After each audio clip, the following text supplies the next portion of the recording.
like this? I do. It's a good sipper. It's a real good sipper. Really good sipper. What's nice about it is that it's handmade. And it's malted and unmalted barley. That's it. It's very smooth. And it's finished in a French white dessert wines, which is a Sauternes barrel. Which is maybe that like level of smoothness I'm feeling right at the end. It's almost like it's almost like dessert. Yeah. It's incredible.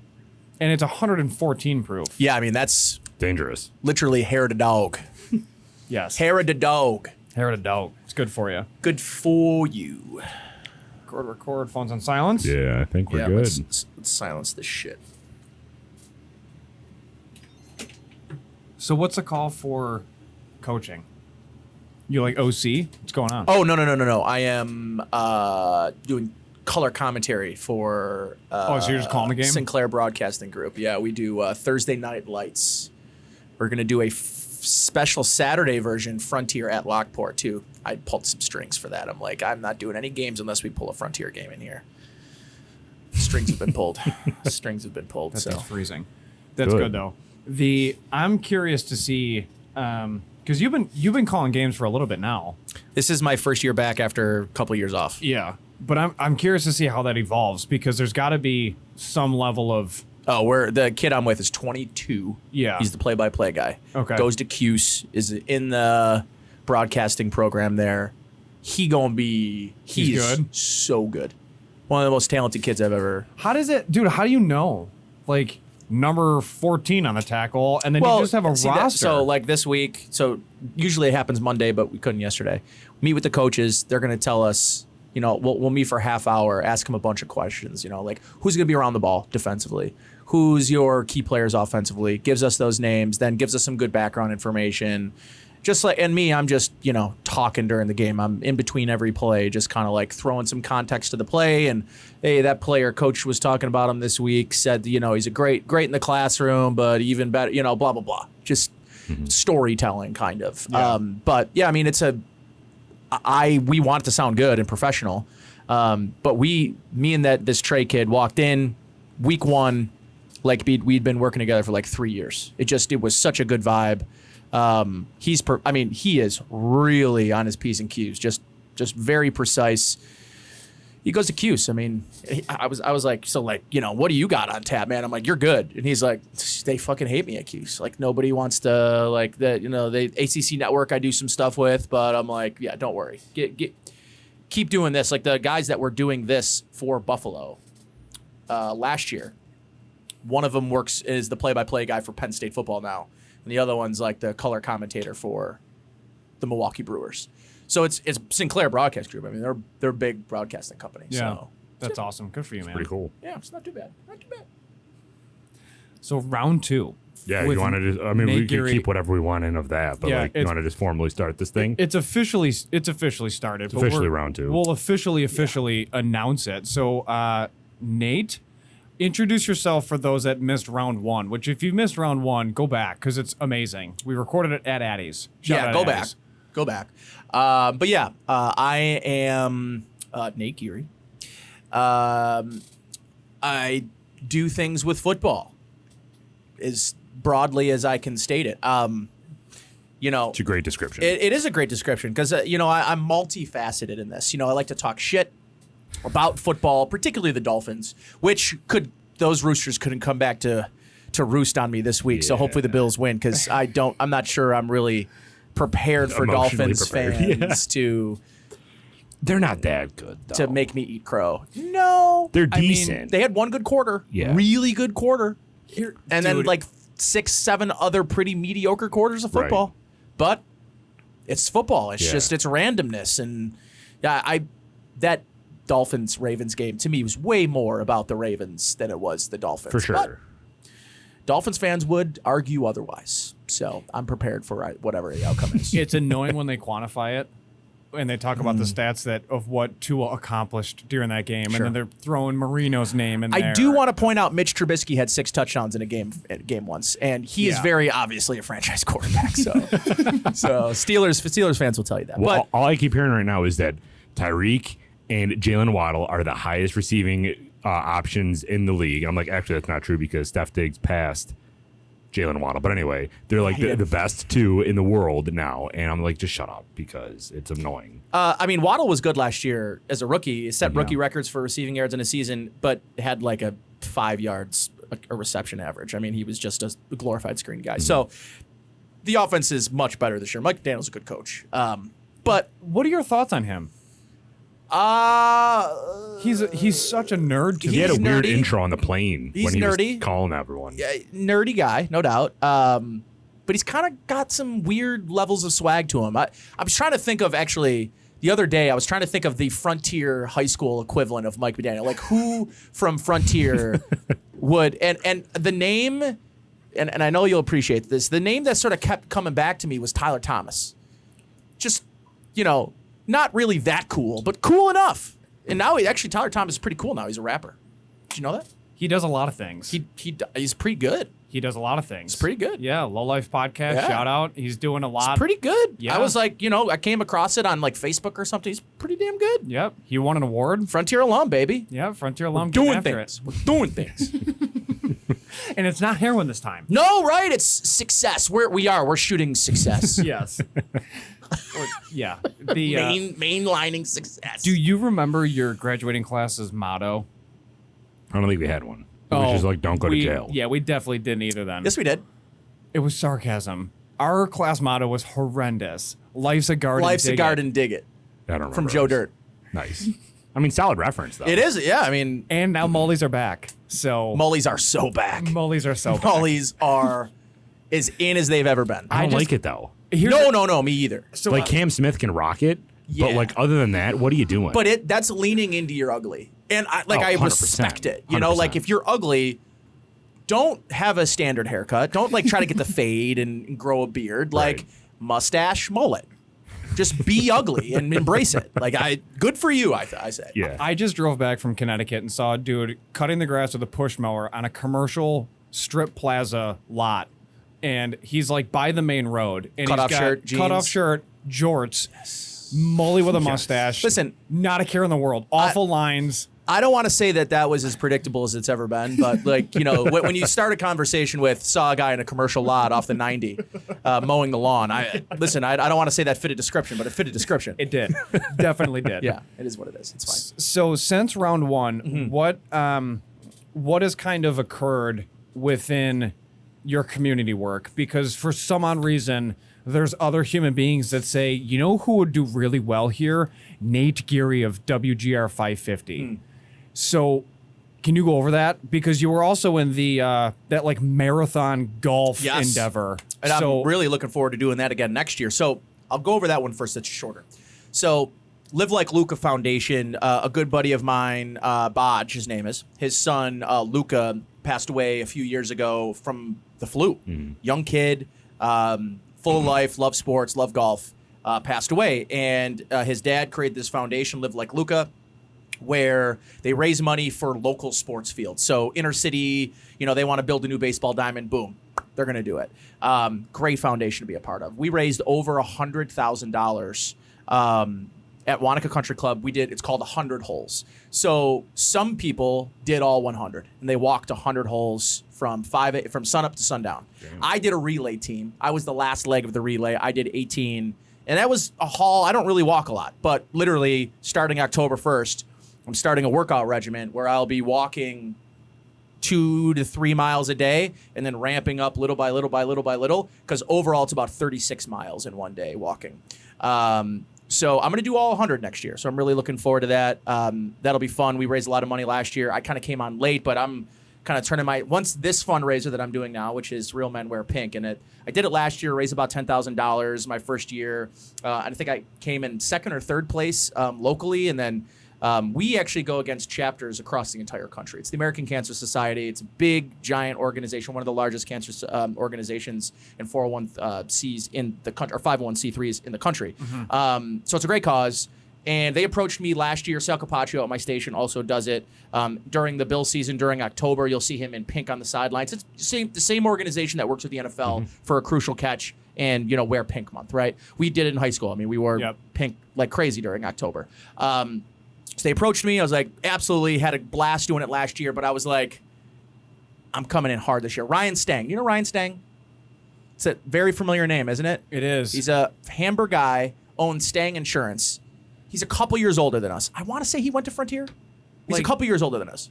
07, 08? Yeah, maybe even like 06. Yeah, I know the name. Yeah, and he's got brothers too. So yeah. Stang, it's a popular name. He raised like $35,000 last year. Good for him. He crushes it. He's constantly I think we came nationally. We raised over $1 million with our chapter. Jeez. We, I think nationally came in like 6th or 7th place. Albany wins every year. Albany, but LA, New York City, Albany, Miami. I mean, every major city pretty much has a giant chapter.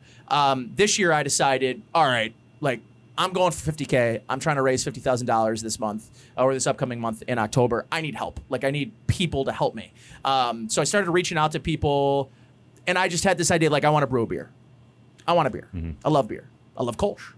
So reached out to my buddy Mike Schatzel, friend of the family. He owns Thin Man and Schatzel Group restaurants. So Coulter Bay, Coles, ABV on Allen. Like, he's got a lot of great restaurants and he's a big beer guy. So reached out. He's like, say less. Let's meet. Let's do this. Let's talk.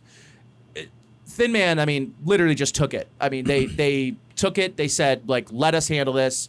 We're going to pay for the production. We're going to pay for the label and design work. We're going to use our facility, Thin Man. So my event, my release party, the beer is yet to be released, but it will be released Friday, September 30th, 7 p.m. release party. And then I have a giant raffle that goes along with it. The raffle is absurd. I can say this now because he says it. He said it publicly. Howard Simon at my station. Yeah. His first cousin, is Jason Alexander from Seinfeld. Oh, Oh, sweet. First no cousin. kidding. And then you look at him, you're like, Yeah, you can see it. Yeah, I see the bald. Like Yeah. you see the bald. And last year, I love Howard. me too. I mean, Papa Howard. He's like, hey, do you want a raffle item? This was last year. I'm like, yes, would love one. And it never showed up. And he's like, I'm really sorry. I texted my cousin. He never told me it was Jason Alexander. He's like, I texted my cousin. I'm pissed it never came to. I'm like, no worries, man. Like if it comes, I'll use it next year. It's no big deal. So it's like November last year, and I get this FedEx package in the mail, like a little document package. Like Jason Alexander, Los Angeles. Who the fuck is Jason Alexander? Like, is this get sent to the right place? Is this smallpox? Right. Is it right? I open it up, and it's this orange, like thick pamphlet of paper, and it's on its back. And I turn it around, and on the front, it's signed Serenity Now. And it says at the bottom, 12/20/1990 or 1991, I think it was. So this is before I was born. So the I mean, script. a table read original That script is for the sick. Bet episode, which is like, if you know Seinfeld people, they'll all point to the Bet as being like one of the very first episodes that shot the show into mainstream. Sure. One of the funnier episodes, and I think season 1. So it's a full original table read in absolute mint condition. I mean, just That's superb awesome. mint condition that he personally sent me. So it was super cool. How do you not keep that for yourself? You're like, all right, nothing Listen, came in. I don't know what happened. I started doing research lately because I'm going to raffle it off. I'm not going to auction. I'm going to raffle it. $25 a raffle ticket. These things, the season or the series finale signed by the entire cast, auctioned for over $50,000. Damn. So this is a great opportunity to spend a couple $100 and potentially walk away with like an item that is Unbelievable. potentially Thousands, priceless. yeah. Yeah, Yeah. just like a super cool, especially if you're a Seinfeld guy or gal. And I'm opening my raffle the week of. So next Monday, the 26th, I'm going to open my raffle. That means if you're out of state, out of country, anything that you get, you got to pay for shipping. Sorry. But we've got a kegerator from Consumers Beverage that they offered us. The Bills donated a Micah Hyde signed jersey with a certificate of authenticity. A crucial catch signed ball by Sean McDermott. I've got all these local dinner experiences. I mean, like 5-course tasting menus with wine pairings. I mean, like $350 dollar values that are going to be $1 raffle tickets. I got 2 signed Alton Brown books, and Alton just came out with his Good Eats 4, his final chapter, and he's a New York Times bestseller, and friend of the program. So he sent me a couple of signed books. So I've got a lot of really cool stuff. Plus some, for golfers, I got some good foursomes at some local private clubs here locally. So yeah, I got a lot of great stuff. It's going to be an unbelievable event. The beer is amazing. It's the beer is called Kolsch vs. Cancer, kind of the play on the coaches versus cancer. It's a guava infused Kolsch. Which is kind of perfect for the season, like that, and it's going to be pink colored, obviously for the October, and real men wear pink. So I'm really excited. The beer's amazing. Kolsch is my favorite style of beer, and Thin Man cranks out some of this area's highest quality beers. So and again, I really, I can't thank those guys, Cam and Yvonne over there, and Rose, who's the general manager at Thin Man, who is like staffing this thing for me. Macy's Place Pizza, they're providing all the food for free. So it's open to the public. You can walk in, bring some cash with you. It doesn't cost you, and there's no cover to get in. You can bid on and raffle on whatever you want to get in the raffle. Buy some beer. It'll be there to go. And then if you want to just buy the beer, on the beer will be an actual QR code that you can directly donate to my fundraiser.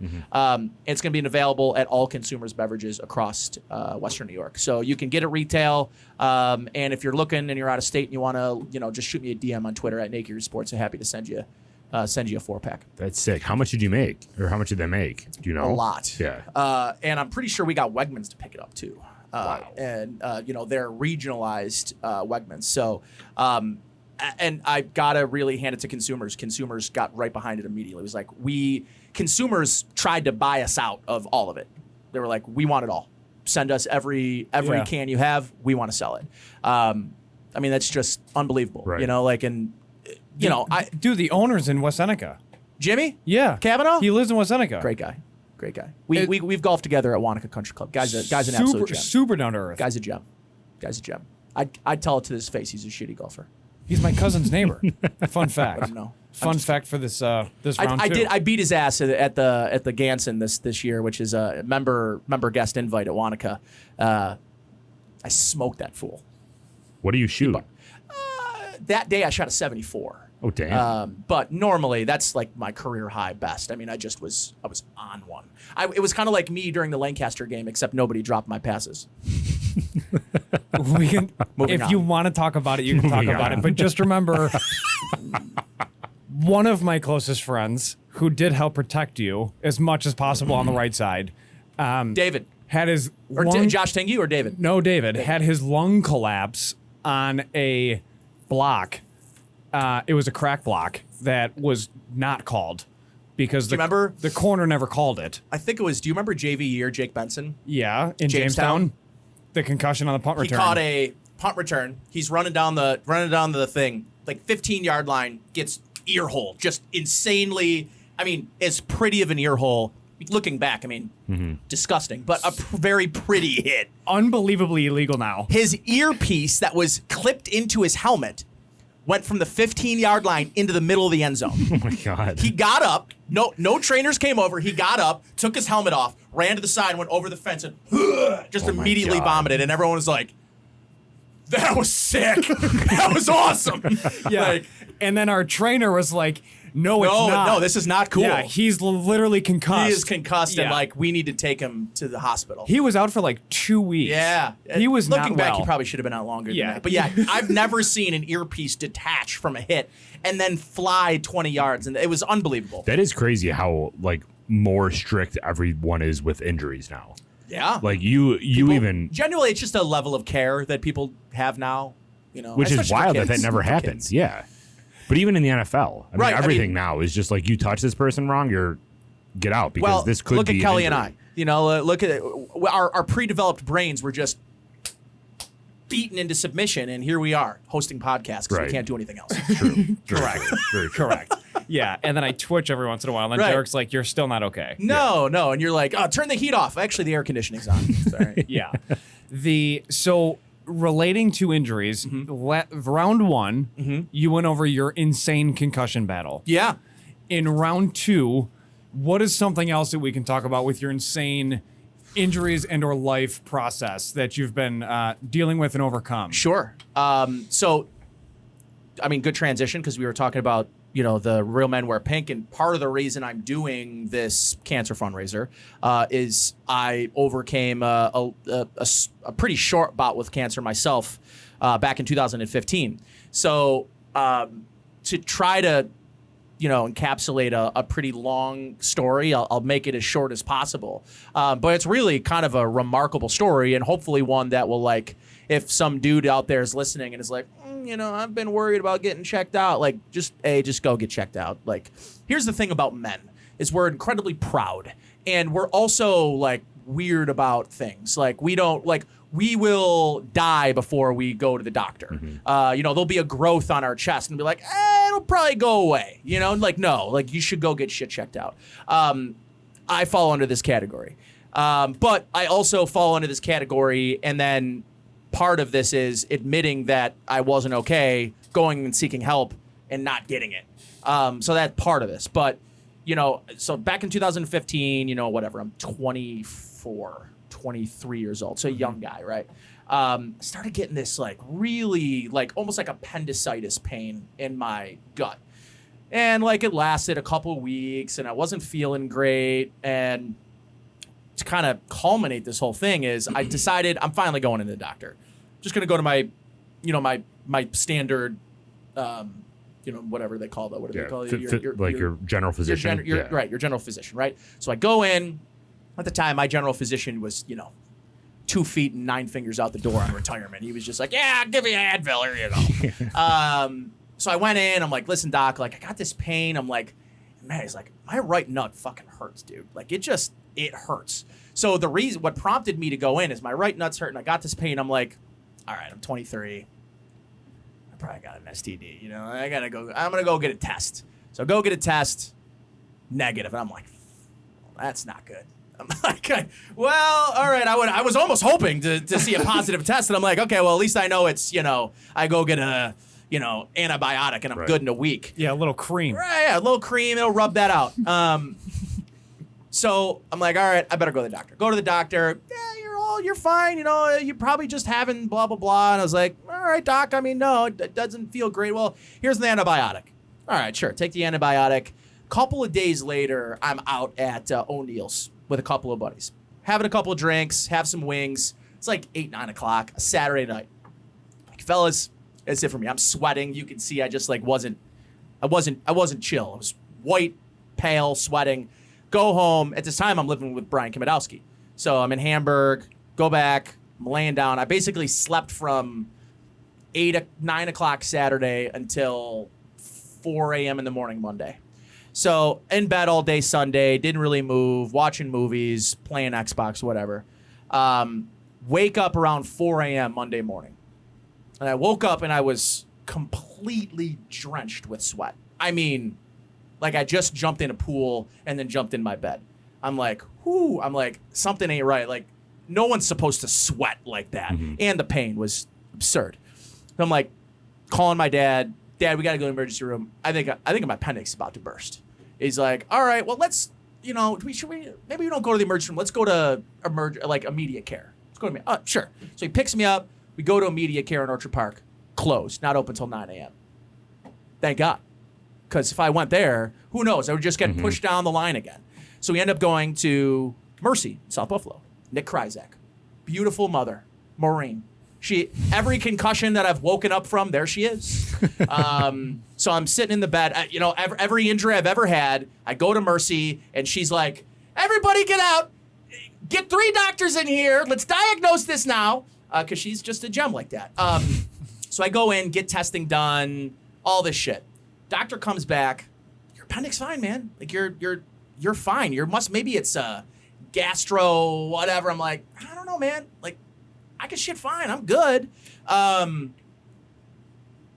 So what they tell me is go talk to your urologist. And I'm like, my urologist? I'm 23. Right. I don't have a urologist. All right, well, yeah, we'll set you up with one. Call them and set up an appointment. So I'm leaving the hospital, call the urologist, Western urologist. Say, hey, just left the hospital. They told me to set an appointment with you. Well, we'll get your work back, your test results, and we'll tell you when we need to see you. And I was like, okay, sure. Jeez. So I get home immediately.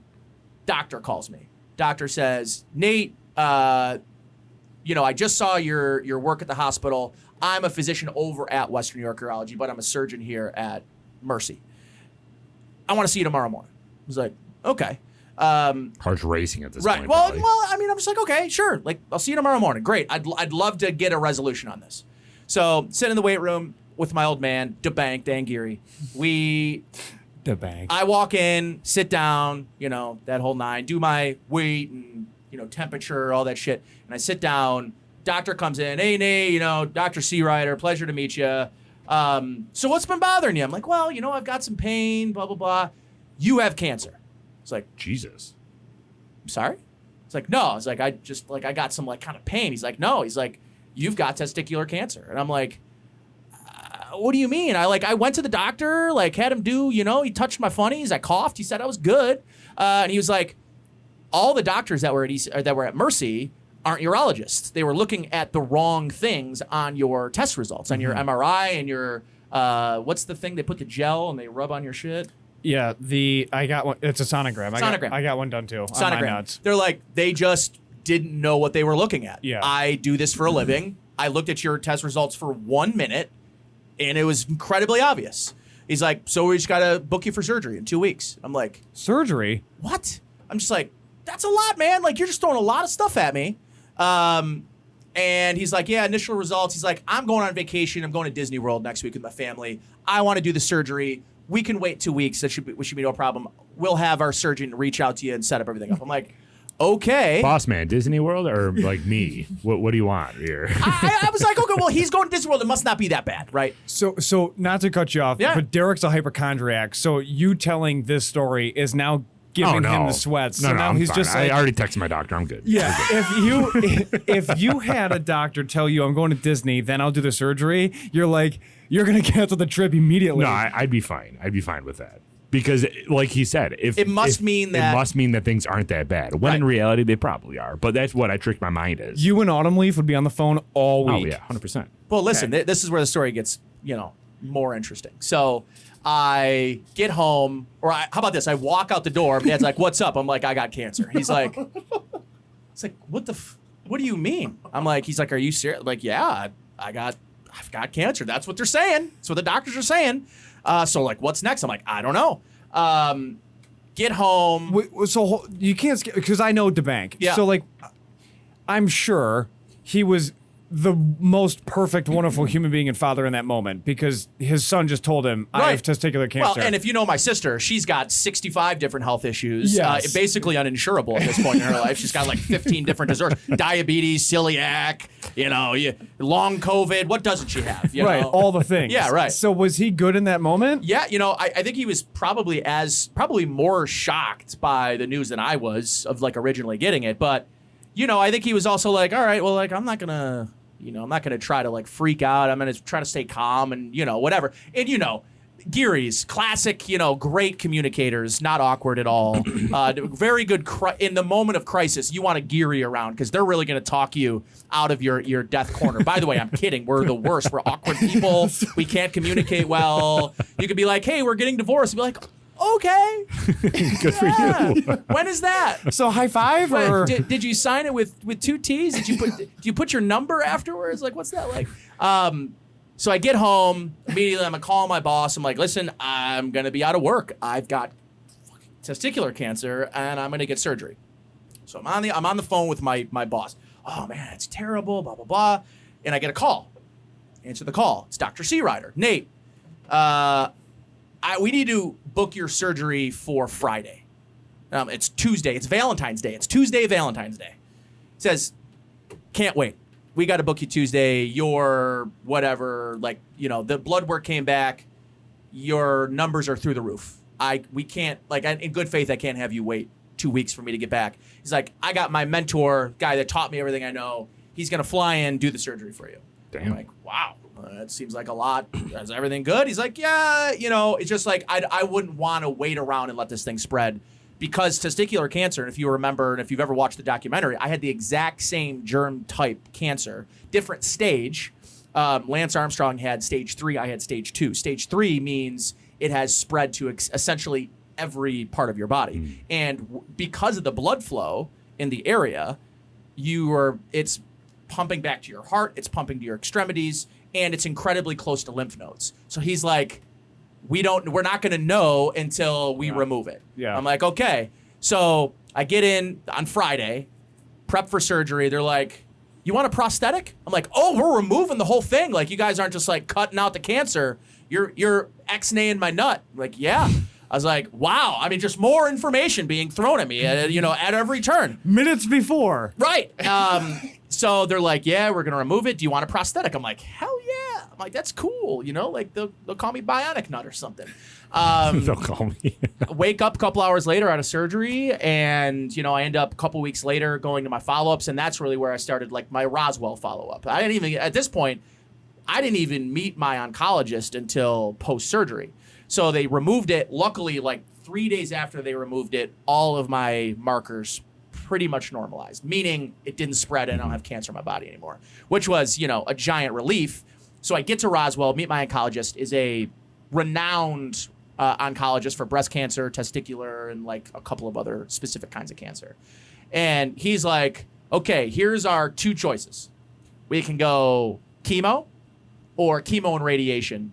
And chemo, 90% chance the cancer never comes back. Chemo radiation, 97% chance it never comes back. And I'm like, well, this just keeps getting better and better. So my dad, asking, well, is there another choice? Can we monitor it? Can he come in and you guys? He's like, well, yeah. I'm like, well, how come you didn't give me that option? Yeah, right. Like, why do we have to go right to the pumping me with poison option and killing everything in the hopes that it doesn't come back? And I asked him, I'm like, what are the chances if I don't do anything else, nothing invasive, that my cancer comes back? He says, well, it's 75% chance it won't come back. I'm like, so we're doing all this for 20%? I'm like, fuck that. I'm like, I'm not doing that. I'm not doing chemo and radiation. I'm like, no way. So I opted against it, and I had to go every 3 months for 2 years, every 6 months for another 2 years, every year. And now I'm past the 4-year mark, which means if you don't get it in that if you don't relapse in the first 4 years, then it's a really good chance it never comes back. Plus, there are very rare that testicular cancer comes back in like the other one. Right. So it was it was one of the fastest, like from finding out on Monday that something is wrong to finding out it was Cancer Tuesday to having my testicle removed on Friday to then being told the following week that there's no more cancer in my body was like just an absolute whirlwind of emotions of just like 9 days. 12 days or something. It wasn't even 2 full weeks that this happened in. And Jesus. Here I am. I'm all the better for it. I'm in a position with a platform to raise money for awareness and tell other dudes not to be, ashamed or embarrassed, because you're better safe than sorry. And it doesn't have to be it doesn't have to be HPV from when you're a kid. It just can be something that randomly happens to you, and there's no rhyme or reason why, and you're better off catching it. And how about this? 10% of men that get testicular cancer experience pain as a symptom. So most men don't have any physical pain symptoms, meaning sometimes there's swelling, discomfort, but not enough to say, like, for me, it was the pain that brought me in, because it felt like my appendix were in my body ready to burst. Like, that's how bad it hurt. Damn. So, do we know in general what causes it? No. Listen, they didn't really tell me. They didn't really know. I mean, dude, since middle school, we've nutsacked each other so many times. Oh, yeah. I don't think it's from that. I think part of me, from the time I was... When did we graduate high school? 18? 2010. Yeah, 18, we were 18 years old. From 16 to 22, I probably 6, 7, 8 X-rays, 5, 6 MRIs, 3 CAT scans. That's a lot of radiation that I'm exposing my body to.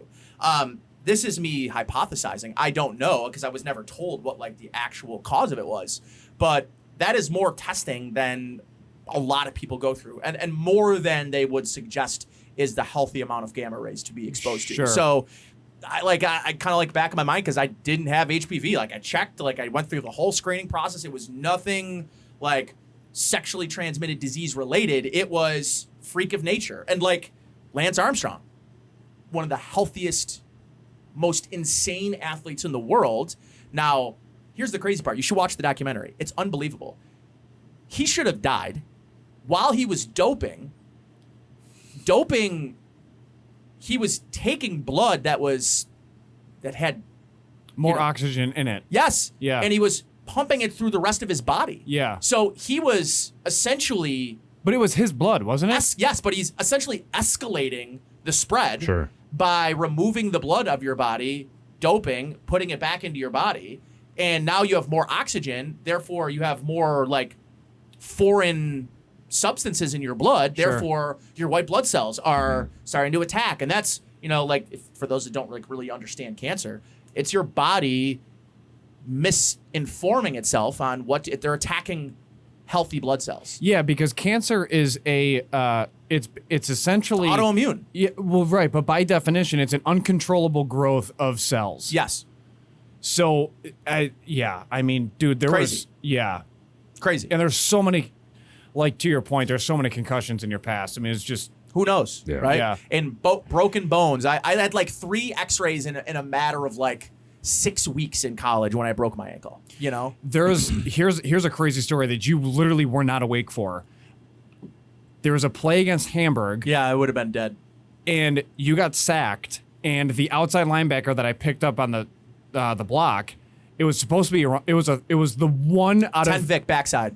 Yeah, Fash tells me about it all the time. Yeah, it was supposed to be a pass. They have a rule now in place where the backside player always has to down block because it's the Nate Geary play.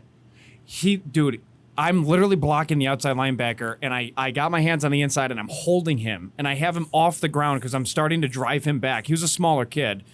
This is like 1 out of every 75 plays in my entire career because normally I'm getting destroyed on the far side.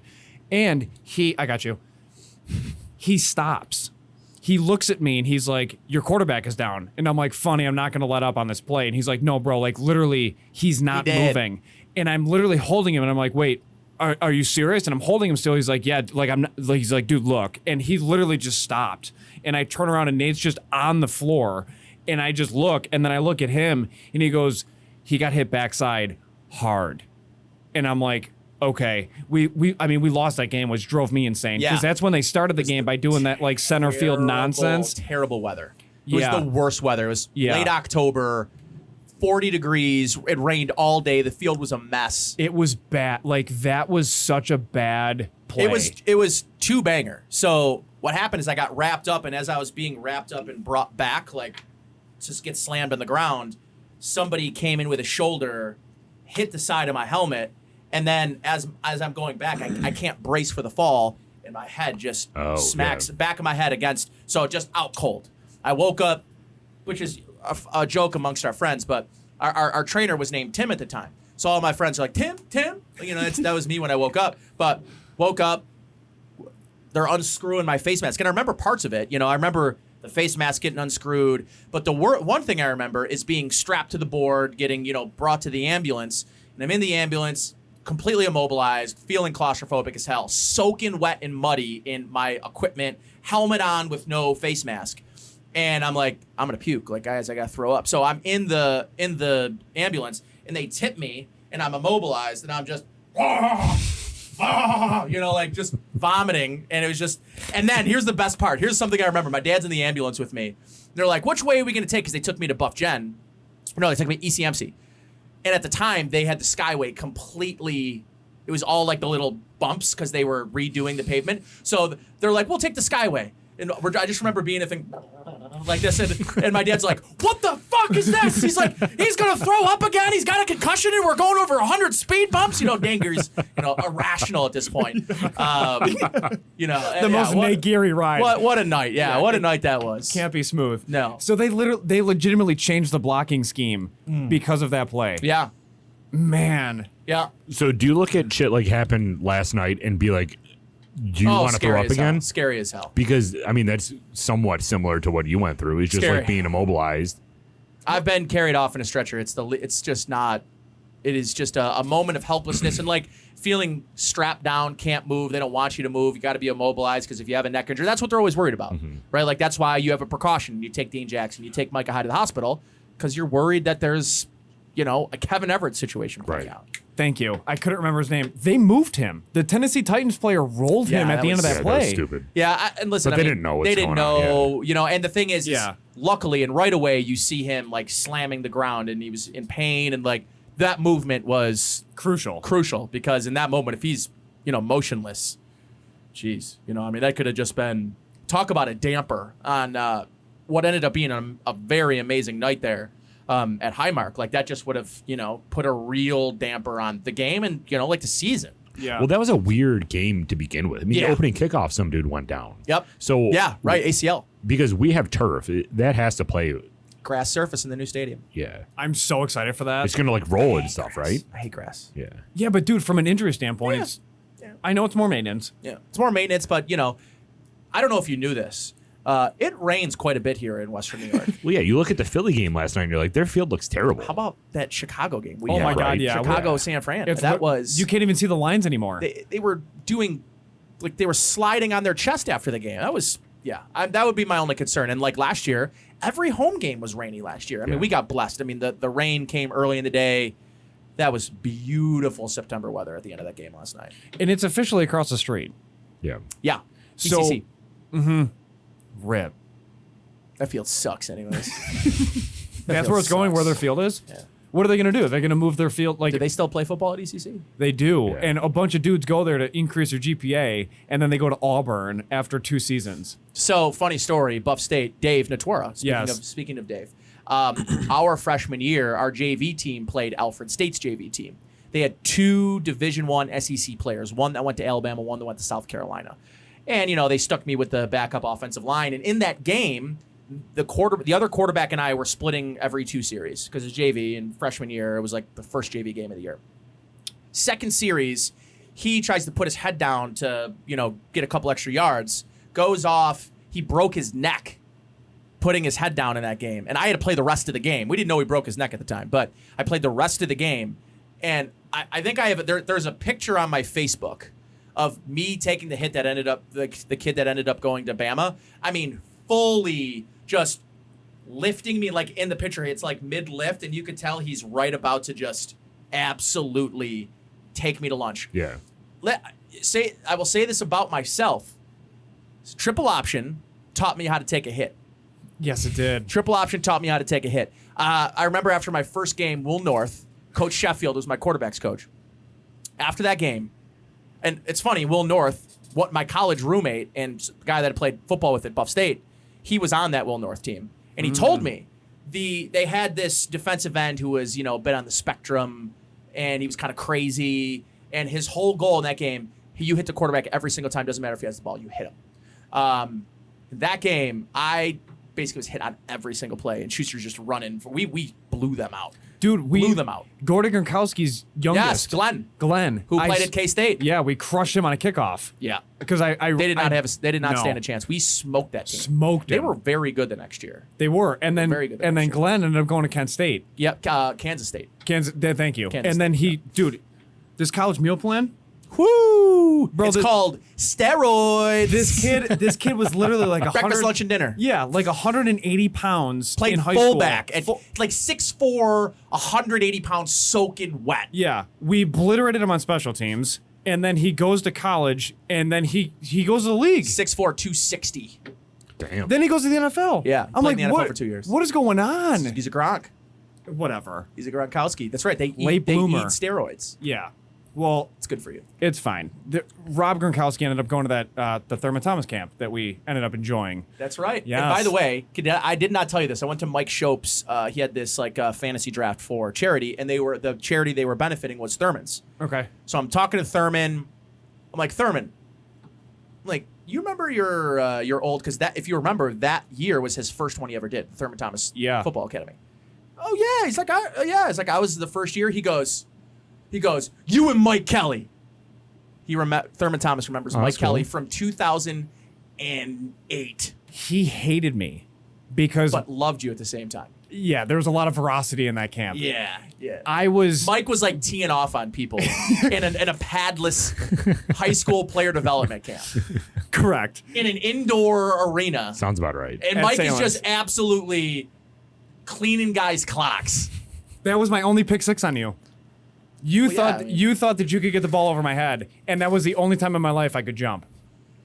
That one play. He could catch my interceptions, but Can't catch the actual God ball. forbid I throw him a lollipop with nobody in front of him and 80 yards of open space in front of him. I did catch one of your passes You did. at Buff State's Yes, scrimmage yes, camp. against Chad Kelly. Yes, and who was the quarterback that I obliterated? Where his Chad. It was Chad It was Kelly. Chad.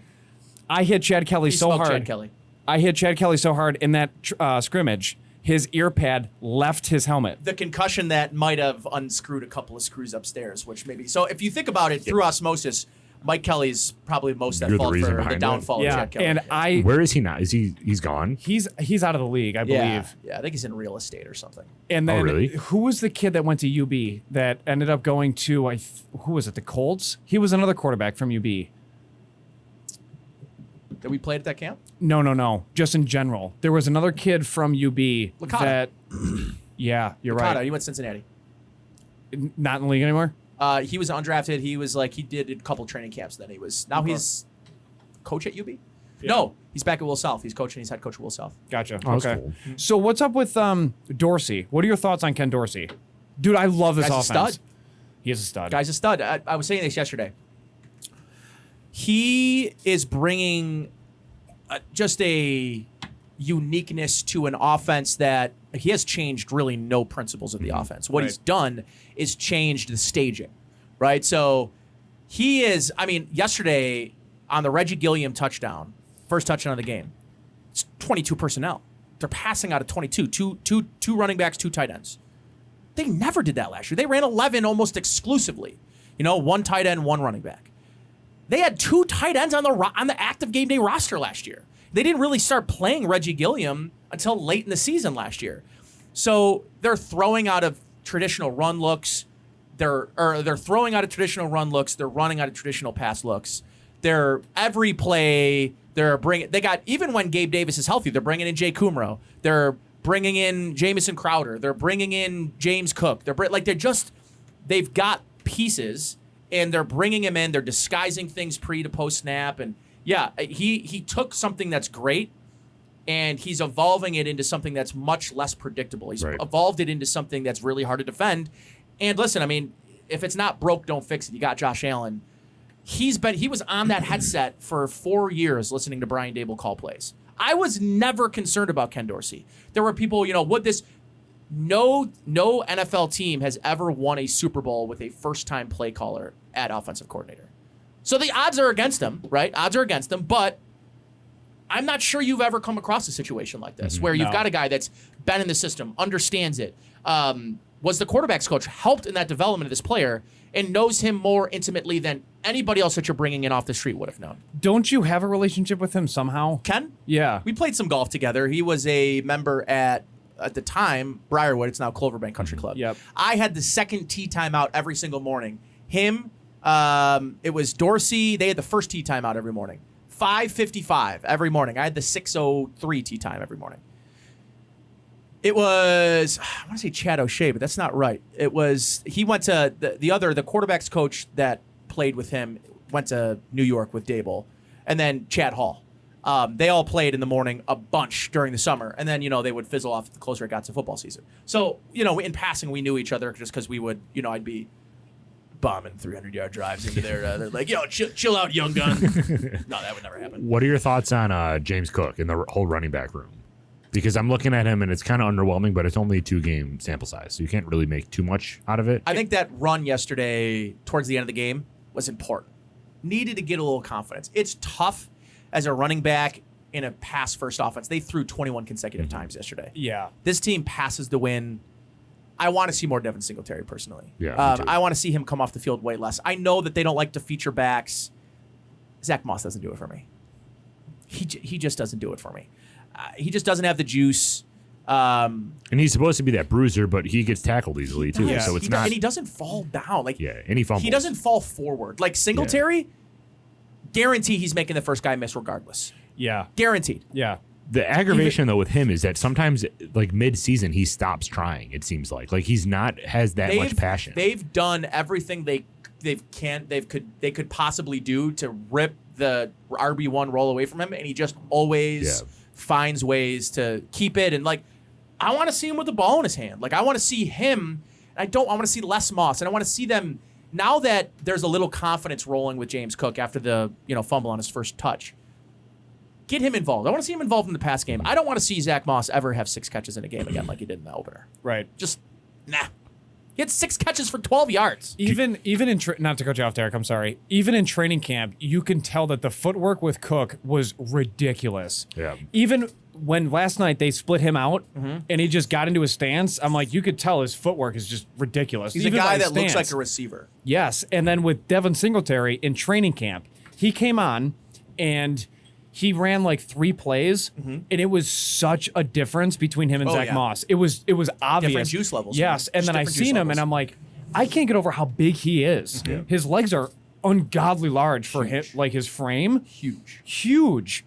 I'm like, just feed him. He'll be okay. Yeah, feed him. They'll I think the thing you question with Cook is just his size at the position. He's less than 200 pounds. Yeah, he's less than 200 bills, and his calves and his legs are a little they're small, but yeah, he's not a good complement to Singletary. Like Moss on paper should have been a better complement to Singletary. Yeah, though, like they also have to me very similar skill sets. The thing I actually like about a Singletary Cook, rotation is speed and finesse. Cook's not a big finesse guy. He doesn't make you miss in a phone booth. Like, that is Singletary, but he's also not going to run away from anybody. That's what Cook can do. If you could just combine the skill sets of Cook and Singletary, you'd have something legit back there. Yeah. But it's not reality. Do you play fantasy football at all?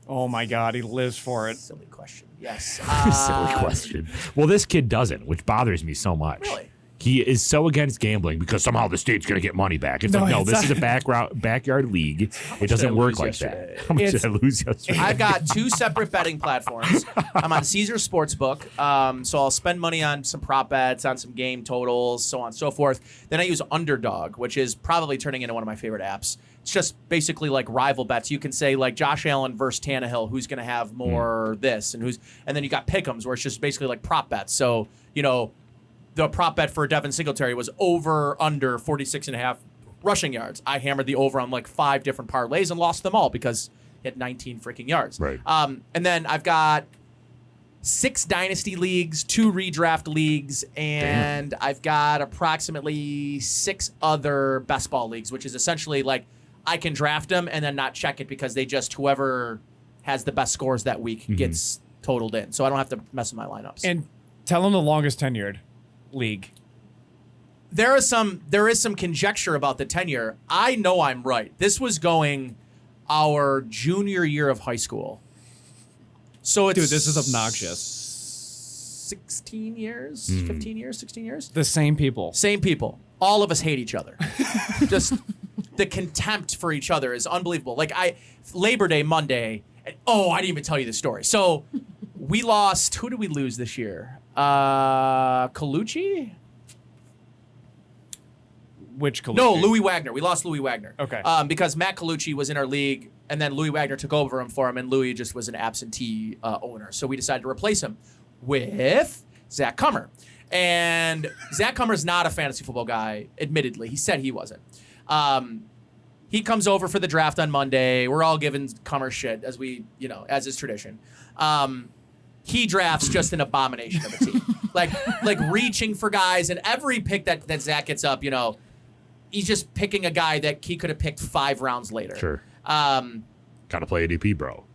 He picked 4 straight running backs. So his team basically is just running backs, which is bold move, but absolutely hilarious. So I play him in week 1. I boat race him. I beat him by like 100 points. And what does this dude do, right? He sends a text message to Garrett Courtwright in our league, copies the text message, and sends it to all 8 other owners that aren't me. hey guys, my team is for sale. If whoever you want, take my best player so you guys can beat Nate, because my team is loaded. So I tanked last year. I had 5 picks in the top 25. My team is freaking stacked. 2 weeks in a row, I scored the most points in the league. I smoked Wayne. Smoked him this week. Cummer, all of a sudden, in our group text is when we send trades. So Garrett sends the little red light thing. Incoming, breaking news, trade. And everyone's like, oh, here we go. Jake Sikora. You're kidding me, Zach. No, you didn't. I'm like, what's happening? This is Monday morning after Sunday of week 1. He trades Austin Eckler, who he picked with like the 4th overall pick in round 1, to Garrett for a 4th round pick. We're like, Zach, you just traded your 1st round pick from 1 week ago for a 4th round pick. It's the first time in league history we vetoed the trade. We're like, how are you going to come in this league and immediately make all of us regret inviting you to this league? You know, and like the text messages are absurd. You know, if you know Jake Sikora, he is such a cynic. We gotta give context. So there's in this group, you have a broadcaster, you have a damn near professional baseball player, pitcher, then you have a lawyer, then you have an engineer, and these human beings growing up through school were just, how do you explain it? Dumpster fires? Absolute dumpster fires. But then also very squared away. Clearly. Clearly. Derek, you need to meet these human beings. You just need to. I disagree, but you know, you could live your whole life and not know them, and you'd be better for it. It is fun having a league though that long. Oh, like my amazing. longest is 12 years. It's been majority of the same people. And these are all high school friends. These are all guys that we were like, you know, middle school, pissing in their pissing in Ben Rowe's sun pump. You know, yes. Playing half cup vodka pong with Christy Mertz. You know, like that's all happening in the basement at Ben's house. And here we are, like all the same people that were doing that in his basement. And it's just funny because like I've got a lot of other leagues, super competitive, love playing. This draft, it's a redraft with a 1 keeper. So you get to draft your team over every year, and I love that. It's the only league I have like this. I absolutely look forward to that draft. It is my favorite day of the year. Do you do it in person too, you said? Yeah. Oh, yeah. And everybody came over. I smoked a bunch of meats, drank a bunch of beer, and make fun of each other. It's just, and everyone is just so mean. That's why I'm surprised you don't do it, because it's just the camaraderie. Listen, of it. we will let you take Cummer's spot if you want. Not mid-season, but next year he's out if you want in. So a couple questions. Fantasy gives me anxiety, first and foremost. It gives you a reason to watch other games. Right. I know that, but then it also like ruins football because then you're worried about your lineup and stats. Imagine having 6 dynasty leagues where everyone's one guy you have in one league and another league you're facing him. So the contradiction is tough. Or last week I was facing a guy who had Josh Allen, and I'm like, obviously Bills winning is number 1, but like I don't want Josh Allen to do much. Like give Devin Singletary the ball more because you don't want him to score more points so you lose. It does get tough, but dude, and that's what I don't want. The camaraderie of having a fantasy football league and just dishing out insults the entire year is the best thing in the entire world. What the loser of that specific that was league? Me last what year. happens? So I tanked last year, got a bunch of picks, and I do this every other year. Win the league, come in last place the next year. Win the league, come in last place. It's a cycle for me. So what we agree is the loser has to provide all the beer and, you know, has to host the draft the next year. I love that. I love hosting. Like, I love cooking. Like, I love throwing shit on the smoker, feeding everybody. Like, I made smoked lemon pepper chicken sandwiches. Money. I mean, just absolutely money. And some pretty damn good ribs, if I can say so myself. It's very fun. It's incredibly fun. Do it. Yeah, you got to do it. Do it. So how do you like? Is it hard for you being an analyst and not overanalyzing, like taking Bills players over their ADP? So I have a league that I'm the commissioner in, and it's all Bills media, and I got guys in there that are like, you know, like literally draft experts. So you kind of feel like, is this guy taking me? Is he taking advantage of me because he knows way more? But here's the funny thing: Chris Trapasso, CBS Sports draft analyst, is in our league because he's a Buffalo guy. His team's the worst team in the league. because he constantly drafts the guys he's like in love with during the draft process. Then they get drafted by a shitty team, and then they're terrible. But he's got all these like young. He'll trade all of his good players for like second and third round picks in the next year in the rookie draft, and he's like licking his lips, and I'm like, yeah, I'll take Aaron Jones for 2 seconds, a third, and a fourth. Yeah, sure. Right. Whatever. Loser. Those rookie drafts are tough for dynasty leagues. Yeah, they are very tough. It's I prepare a lot. I put a lot of time in. Like I enjoy doing it. It's a make believe football team that I manage. Thoughts on Trevor Lawrence? Please tell me you hate him. It was a random question, but because there's fantasy implications as well with him. However, just overall thoughts. I don't know who is like this. I'm trying to. Did you see that video of him the other day?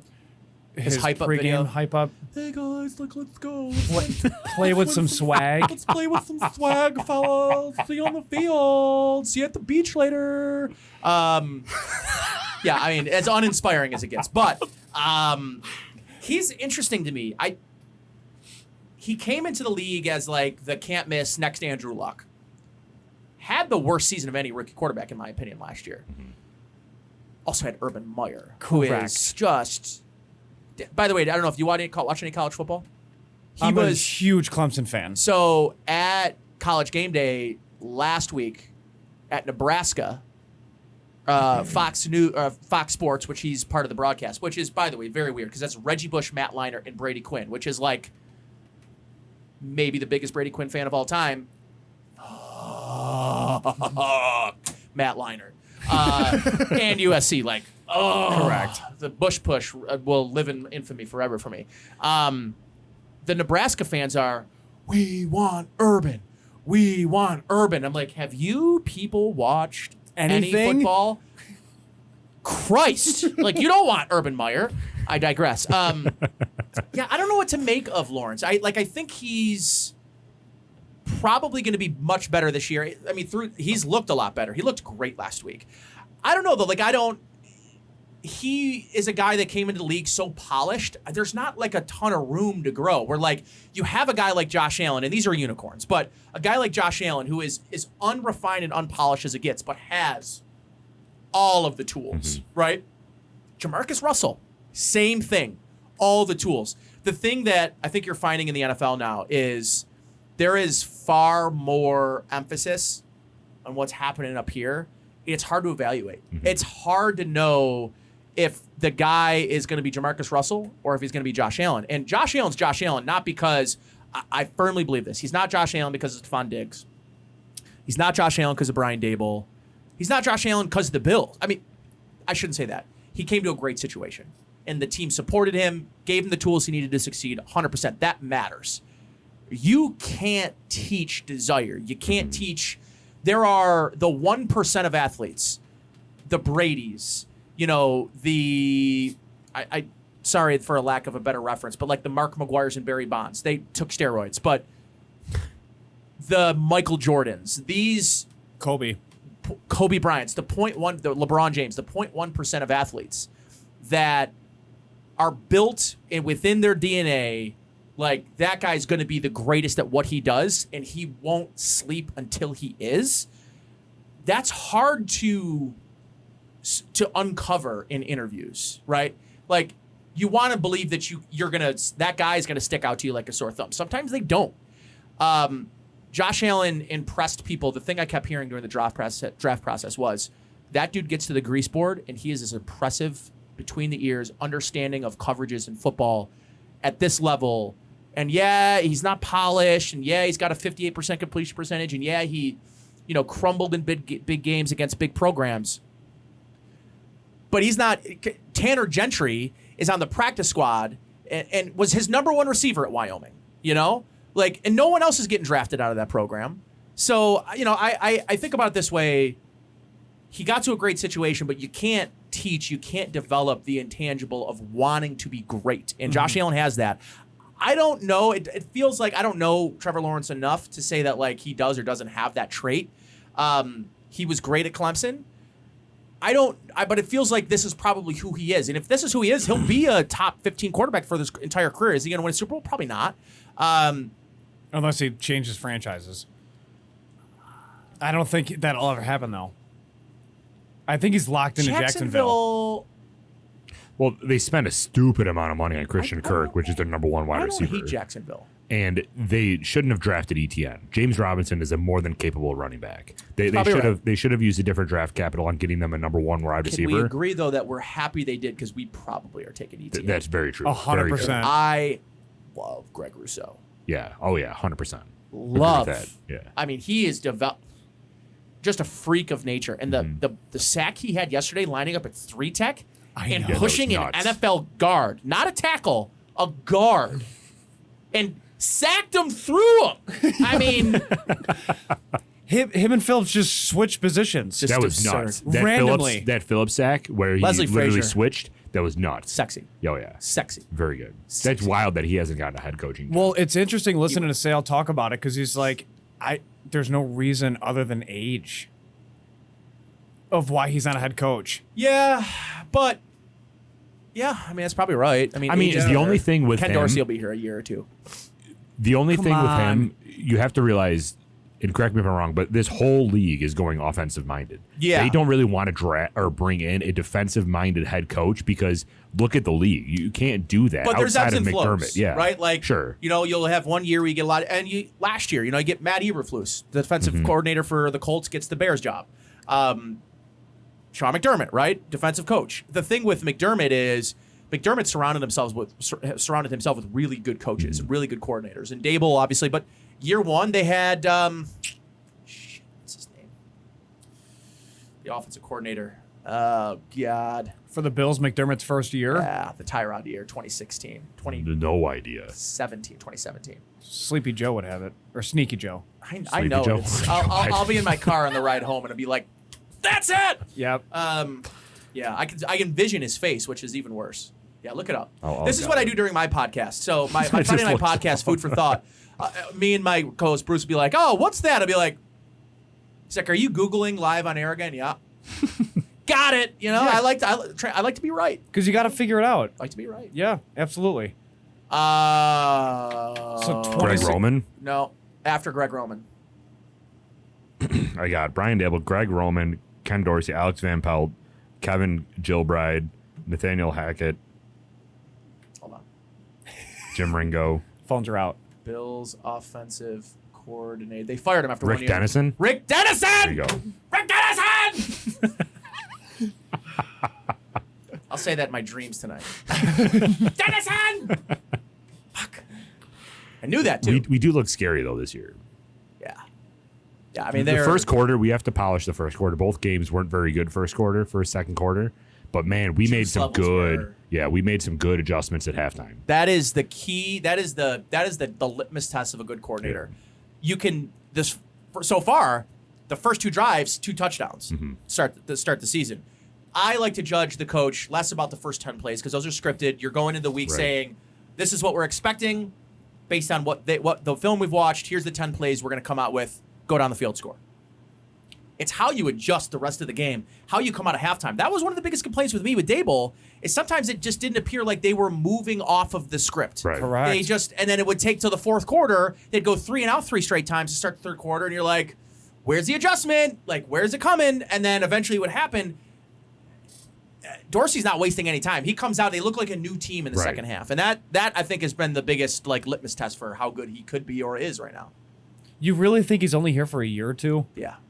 He's got a lot of... He is widely regarded. He's respected across the league. He's paid his dues, right? He's been a quarterback's coach in this league for a long time, dating back to his time in Carolina, then the first 4 years here at Josh Allen. He's a huge reason why Josh Allen is Josh Allen. They win a Super Bowl this year or next, he'll be fast-tracked. Again, just like Derek said, what do teams want?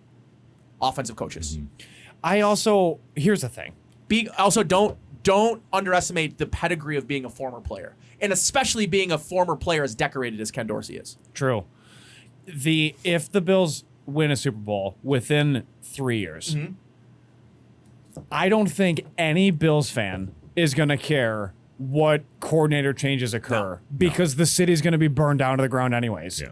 It's a fact. I saw this. I saw this tweet yesterday. It's like they are. What was the tweet? Oh, the currently the country does not have the infrastructure to maintain a Bills Eagles Super Bowl, and I mean that is a fact. I would love a Bills Eagles Super Bowl. And it's early. I mean that looks like that could be what it is. That would be a fun Super Bowl for me, man.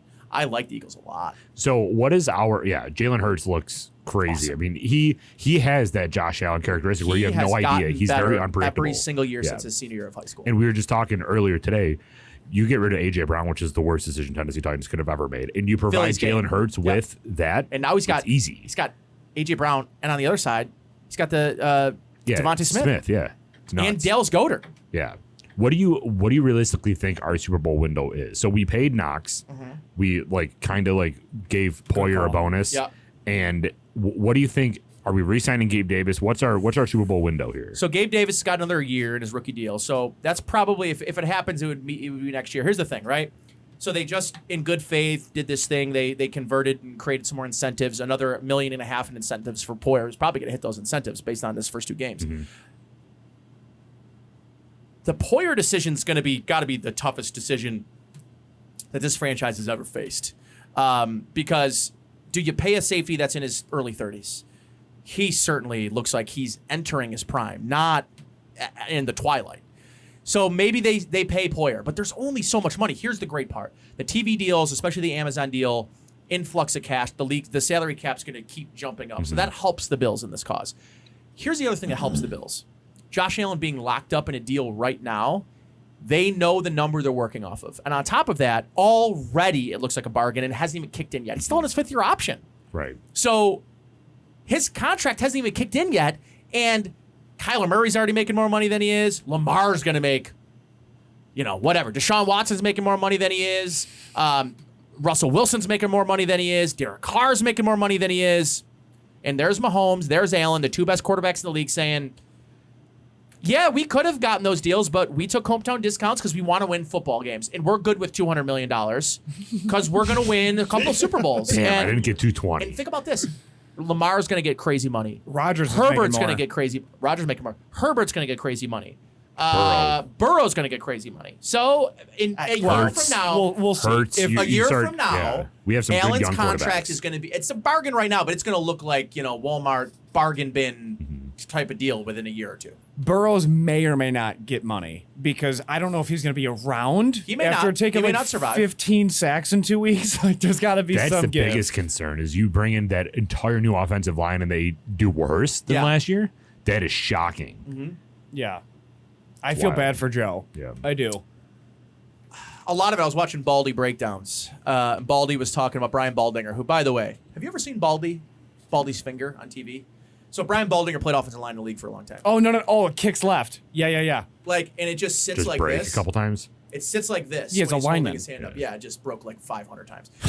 But was saying, they are better. The miscommunications, the lack of being able to communicate down the line with... It's not like they drafted a bunch of guys. Alex Kappa is a good NFL center. Yeah, La'el Collins is a good tackle. Jonah Williams is in his 3rd or 4th year. Good player. They're just leaving they left Micah Parsons a free hit on their quarterback on a 4-man rush. Yeah. That's kind of like what? It's just miscommunications. Allen's 2nd year when we completely redid our offensive line, that's when we brought in Feliciano and the entire line. That year was rough for the first 4 games for us. So Aaron Kromer might be one of the bigger 100%. Bigger pickups the Bills have had. And offensive underrated, line coach. 100%. Yeah, offensive line coach. John Feliciano went to the Giants, correct? Yeah. He's their starting center now. Bro, he got smoked this past week. He's not good. No. Let's say it to his face. And and you can it's he just would murder you. Yeah, but you can visibly see it. You guys remember the show Pros versus Joes? Yes, on they Spike need to bring TV. that back because shit talkers like me probably deserve to get I'll be your Joe. Throw to me. There's no helmet, so I have peripherals. Yeah, right. No, you're good to go. Yeah, you're good to go. Yeah, Let's me a get couple Ned gloves. Kelly back out there. Let's get Ned Kelly back out there. Ned Kelly.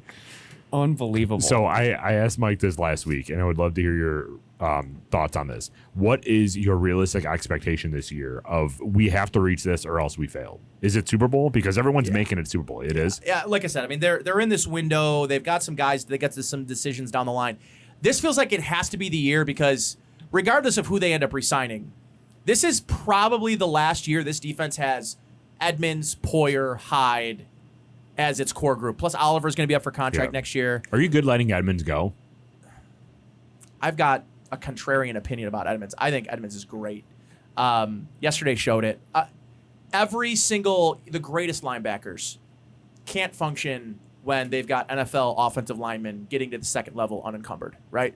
And for the last couple of years, their interior defensive line, I mean, Star Lotulelei was one of the worst signings they've had. I mean, he just was a bum. I mean, he just did nothing for them. They've got two guys in Jordan Phillips, Ed Oliver too, but Daquan Jones, guy that just is going to end up being an unsung hero of this defense, signed a 1-year deal wherever he signed.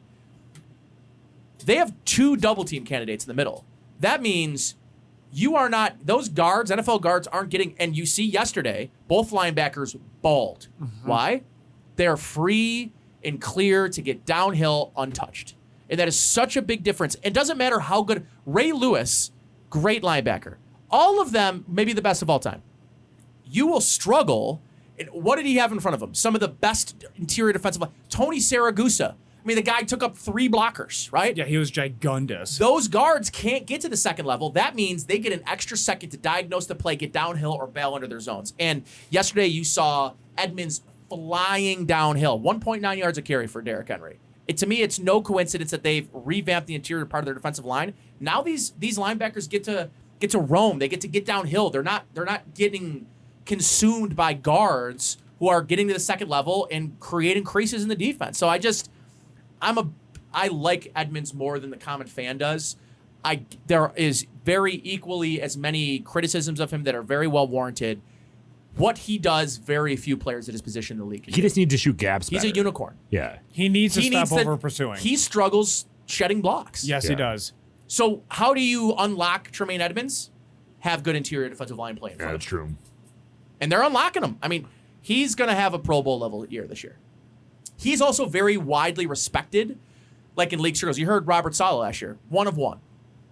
He's Urlacher. He's 1 of 1. Well, you even hear the press conferences of Von Miller talking about Yeah. him. I mean, like there's a level There's of a disconnect between what the fans think and what actual people think. yeah, which is weird for me to hear because I wasn't like a huge Edmonds fan. I'm not. But even that press conference, hearing Von Miller genuinely talk about how talented he is like, all right, I do see the attraction to that because he's a freak of an athlete. He just needs to diagnose better. Everyone keeps saying he's young, but he's been in the league for so long. He should be able to do this stuff. That but he's still Poyer an interception, athlete.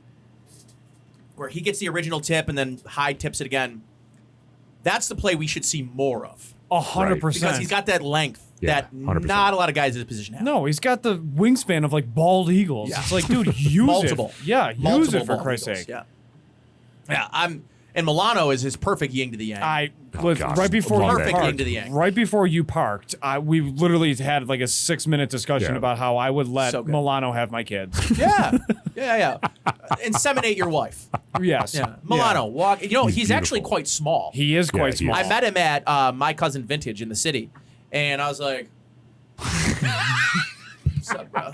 Just sizing him up. His biceps are massive, though. He's a big dude. Here's the thing. Again, at training camp, I watched him cover Gabe Davis on an out through the flat. He was at his position Yeah. and then broke out and covered it. Foot for foot. How is he so fast? I'm like, bro. So I How texted did Derek. he get so overlooked? Is what I Right, want to know. yeah. Me too. And Boston then College. I texted Derek and I was like, hey man, like I've done that before and I've got dusted. And that's when you realize like, that's why his nickname in high school outside of Ned Kelly was Dusty Mike. listen, satellite, we'll talk about it. Dusty Mike. It was, yeah, you're right. You're It definitely was a right. nickname. Mike. So I had a lot of nicknames in high school, but Mike might have taken the cake for the most nicknames. He had like a nickname amongst teachers. He had a nickname on the football team. Had a nickname amongst the cool kids, the losers. Everybody had a nickname for Ned. I was a dumpster fire. Do you play Abs- flag football or anything like that right No. now? Why Would don't you we? ever? Because I golf. Yeah, true. And- Are you a member at Wanaka? No, I'm a member at Lancaster. I'm a member at Springville. You got to come to me. I'll come to you. Hell yes. Let's do this. I've never been to Springville. I've heard amazing It's so things beautiful. about it. It's such a nice course. Unbelievable. Yeah. He sent me photos. It's nice. That's all I can say. Right, well, you're not a golfer. My, Here's the thing. my clubs are too short. Oh my God, no, they're not. The thing with me in golf is I take it so seriously. And I don't have many things I can cling to and say, like, I'm still an athlete. I'm not. Not an athlete.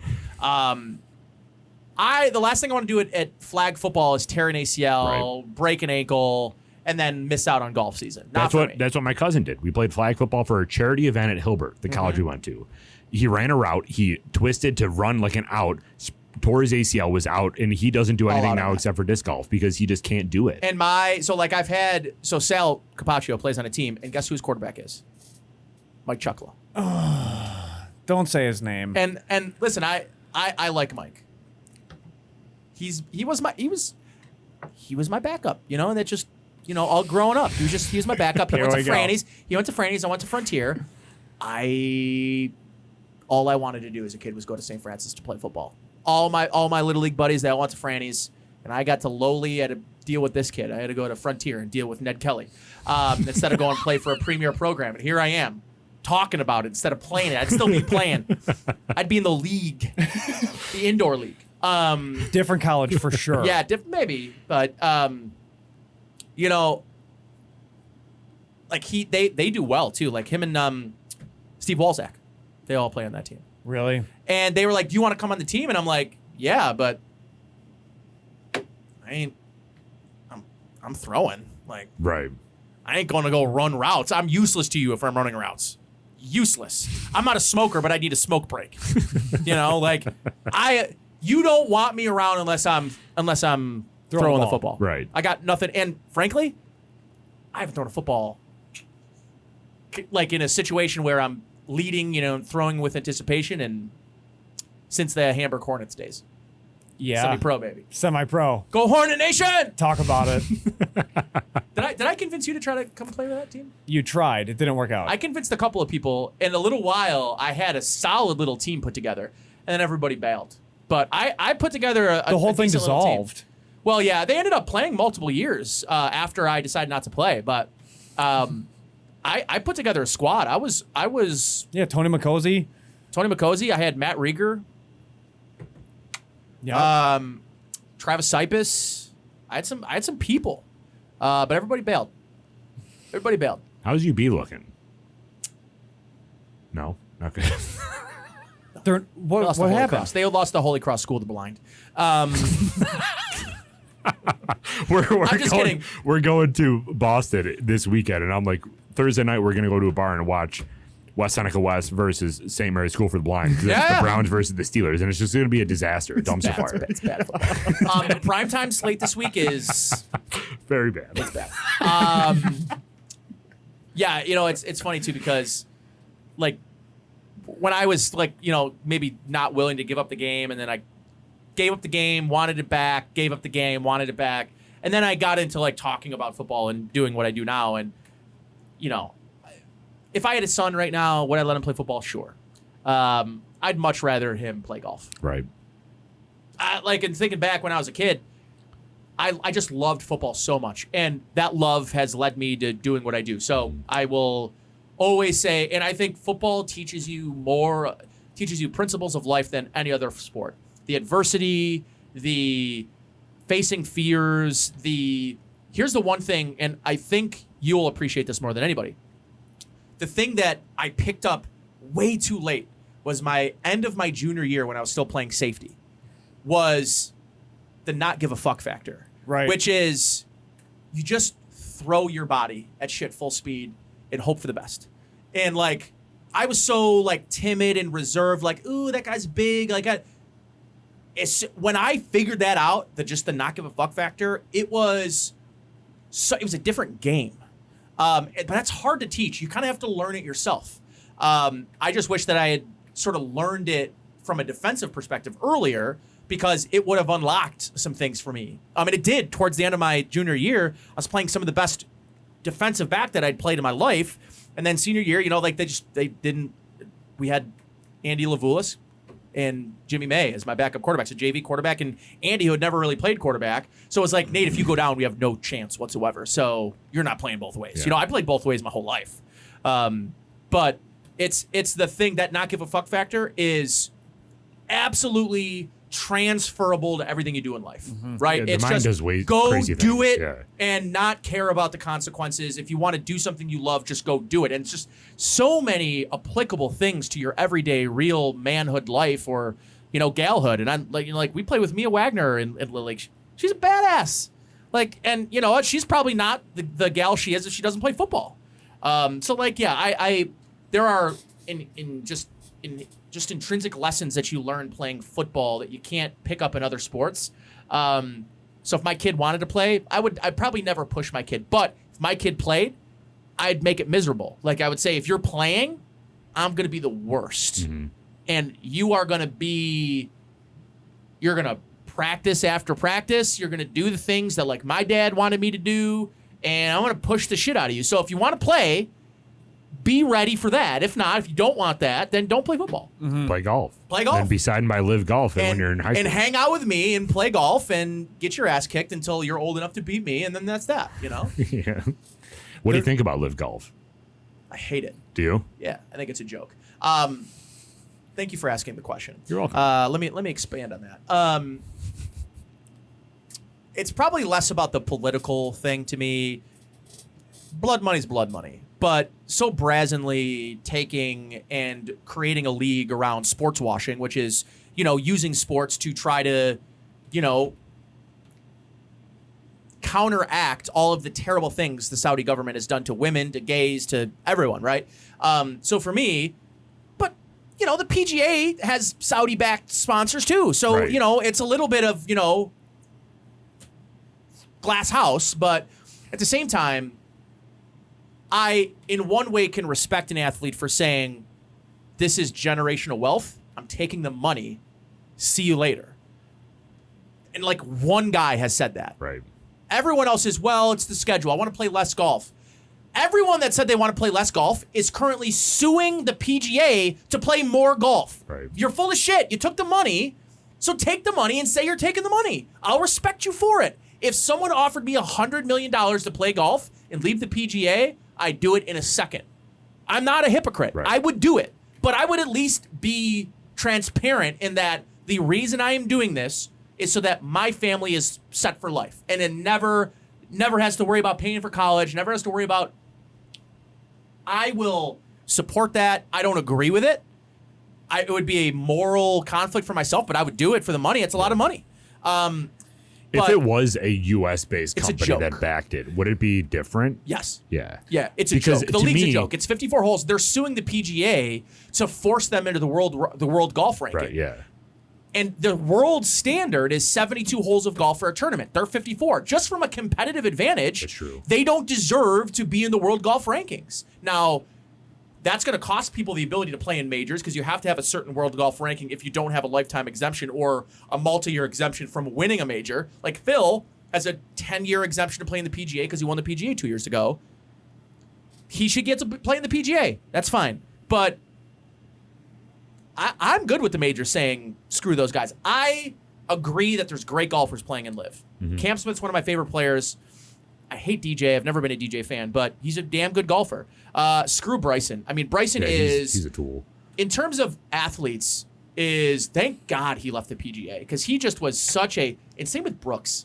Just And Pat conceded Reed. de- There was there was that meme going around that said Pat Reed is Nazi Germany. He is worse than Hitler. Sorry. there was a meme going around that said that the PGA and LIV play each other. Loser gets Pat Reed. Like that was the whole meme. And all those guys are just pretending that he's cool. So do you see he's suing Golf Channel for $1 billion for calling him a cheater, which he is? Oh my God. He's suing Golf Channel for being mean. He's such a loser. Oh my God! Did you see the video the other day? They lifted the rope and it hit him in the face. Oh, oh my God! And the rope hit him in the face, and he acted like he was struck by lightning. He's the worst. You are not ever this worked up unless it's about the Miami Dolphins. And I'm not even worked up because I'm hedging a little. I'm hedging. LIV itself it's weird because they've done, like Phil said, the bonuses that players are going to be getting wouldn't have happened if LIV didn't exist. They've pushed the game, for sure. They did push the game. It's just the whole backing of it and just like the kind of format sucks. It sucks. Their production quality is super cool. Have you ever actually watched it? PGA will take some of their production value. 100%. I've seen some highlights. Like some FPV drones with the holes. Like that's sick. Yeah. It's really sick, dude. But the 54-hole format, the team play, here's the thing. They're giving you that money up front. Mm-hmm. Like the other day, I saw LIV. The biggest purse, the biggest earnings ever in a golf event was DJ a couple weeks ago when he won the event. No, it's not. He doesn't see any of that money. The money's not going to him. When he wins a tournament, he gets $5 million winning the tournament. He gets paid up front that $100 million or $130 million, whatever he signed for. That money just goes back to the Saudi-backed fund. Oh, really? Yeah, Oh, I didn't know that. He does not get that $4 million. That's So interesting. it's a farce. Wait, so how does it work? How do you They're get paid? paying you up front $100 million, whatever you sign for, whatever you agree to go to LIV. Yeah. That's your money. Okay. So you don't get make winnings money. for- You don't make the Yeah. purse. It's fake money. It's a farce. There's Damn. no reason to be competitive. There's no reason to try. You've already made your money up front. You winning is like you paying them back. Interesting. It's a farce. I didn't know that. That's It's fascinating. not. As a competitor, wanting to be the. That's why there's a couple of guys the move made no sense to for me too. Joaquin Neiman is such a talented player. His flexibility is going disgusting. places. I mean, he was so close to. He won the. Oh shoot! What did he win? Not the players, but the other one that's at LA. That's at the Olympic Club. Earlier in the season, like that guy is going places. Is going to be one of the best Chilean players ever. He goes to LIV. Yeah. Like I don't get it. The other one I don't get is Cam Smith. Yeah. You're the best player in the world. You're gonna make whatever money you're gonna go over to go play LIV and sponsorships. You're the biggest golfer in Australia. Biggest. I mean, you're the biggest brand. You're an international commodity. Yeah. You're gonna monetize yourself. There's no reason to go to that league. Now they do have good talent. It's a talented pool, but there's zero motivation to be competitive, to Right. go out and spend your off season. If you're Brooks Koepka, what is your motivation to win a tournament? Right. Yeah, just bragging rights at that point. That's it. Yeah. And you can't do both, right? No. So if you go to LIV from PGA, will PGA ever take you back? Probably not. They say no right They now. say no. I'll be interested in a couple years when LIV folds, which it will. Here's my thing with LIV. All the people that were like, it's Saudi-backed money. They have unlimited money. Sure. Do you want to know why they have unlimited money? Oil. Because they make smart investments. Do you believe that they're going to shell out $1 billion cash and just say, I'm good, I don't want it back? No. And further proof of that is if they didn't want it back, they would let the players keep the purses. Mm-hmm. It is a political stunt. It's the country's opportunity to get American golfers to say, we're cool, we're the cool guys, we're the good guys, and like, whatever you believe or don't believe. I mean, they murdered and dismembered an American journalist. Right. I mean, and got away with it. 9/11. They funded 9/11. So, Yeah, there's the rumors of another top 10 is going to go over there, and people are thinking like Victor Hovland, John Rahm, but those are none of those other two players that are like, you're not going to destroy your career. You're too smart for that. and I love the guys. And listen, part of it's a little, you're on your soapbox. A little of it's poetic justice. But like, Rory has done more for his reputation being the spokesman for the PGA than any of those guys that went to LIV. Rory made himself generational wealth by being the face of why you stay with the PGA Tour. And now he's doing everything he can with, and listen, Tiger is moving into a symbolic role. He's moving away from being an everyday player to being the face of the PGA Tour, which they desperately need. But they're going to need some young players to really, Justin Thomas, they're going to need some of these young players to really, Scotty Scheffler, like these guys, and John Rahm. John Rahm's got to have a big season next year. He had a disappointing year this year. He did. There was a lot of expectations for John Rahm, and he just, it's a tough sport, man. Yeah. It's a But talk tough about sport. symbolism. Rory winning the FedEx Cup was just like, it was awesome to see. It's a fantastic President's run. Cup week, baby. Yeah. P Cup. Can't wait. I'm excited for President's Cup, man. Well, Nate, we're at an hour and a half. Is that right? Yeah. Is there anything else that you want to touch on? We talked about your beer that's coming out We better soon. save something for episode 3. Oh, yeah, absolutely. Better save something. Well, we're in Bill season, so whenever you want to come back Yeah. on, let us know because we'll talk your ear off, Bills. We'll do it when the Sabres are low key cup contender later in the year. I think that'll happen. That is a hot take. Delete that. Delete that. What's a teaser for round 3? Teaser for round 3. I think we need to talk more about the influence of DeBank. He deserves his own podcast. Not like himself. He'd be terrible on a podcast. So DeBank is Nate's dad. I'll sit that one out. I'll just edit. You two just go nuts. We could do that. You could pour. yeah, All we right, could I'm not always your use a bitch. pour. Mike's like, I beg to differ. But yeah, go ahead. Keep No, going. it's fine. If anything, I'd pour for him. Yeah, but for those that don't know, Nate's dad's nickname is DeBank. So it's an old family joke, and he basically funded us through Thurman Thomas's football camp with McDonald's. There you And dessert, it was a pie. It was a brownie pie. The Burger King. It was a Burger King pie. Yeah, the Burger King brownie. Hershey brownie pie. Yes. And we crushed those. And then- also, or was it the pie or was it the McDonald's brownie melt? it was. Thank you. McDonald's It was brownie a McDonald's melt. brownie melt. Bring them back, McDee's. Bring the Cinemelts and brownie melts. Yep. My God. They were amazing. All right. Like, so can I just mention Yes. the amount of fast food that we consumed as children before Little League football games? Carnegie Scranton. Get there after a modified game. I'd walk all the way up to Camp Road, go to Wendy's, and I'd eat 3 junior bacon cheeseburgers, a fry, and a Frosty, and then go play a football game. Our bodies were different back then. If I eat 3 junior bacon cheeseburgers right now, the only place I'm going to is my friggin' toilet.